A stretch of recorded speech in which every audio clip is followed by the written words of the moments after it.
Hi, ஆடிப்பெருக்கை பற்றி தான் சொல்ல போகிறேன். ஆடி 18ஆம் தேதி ஆடிப்பெருக்கு வருது. இங்கிலீஷ் ஆகஸ்ட் 3ஆம் தேதி ஞாயிற்றுக்கிழமை ஆடிப்பெருக்கு வருது.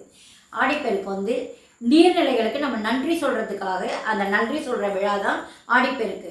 குளம், பீச்சு இந்த மாதிரி இடத்துல போய் அந்த சாமிக்கு நன்றி சொல்லலாம். நீங்கள் கோவிலுக்கு போங்க, கோவிலில் போய் உங்களோட பிரார்த்தனையை வைங்க. ஆடிப்பெருக்கில் என்ன பிரார்த்தனை சொல்ல நடக்கும்.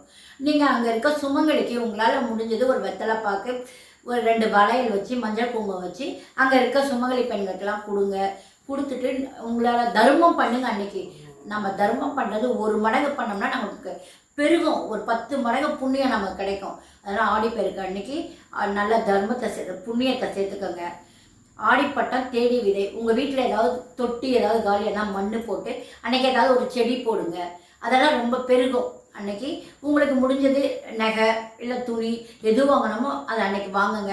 சரி, எதுவுமே நாங்கள்லாம் கடைக்கெலாம் போகிறது அந்த நேரத்தில் எங்கிட்ட எதுவும் இல்லைம்மா அப்படின்னா உப்பு பேக்கெட்டு, மஞ்சள், குங்குமம், வெல்லம், சர்க்கரை இதில் ஏதாவது வாங்கி உங்கள் வீட்டு சாமிக்கிட்ட வச்சு விளக்கேற்றி நீங்கள் மனசார வேண்டிங்க. ஆடிப்பட்டம், தேடி விதை.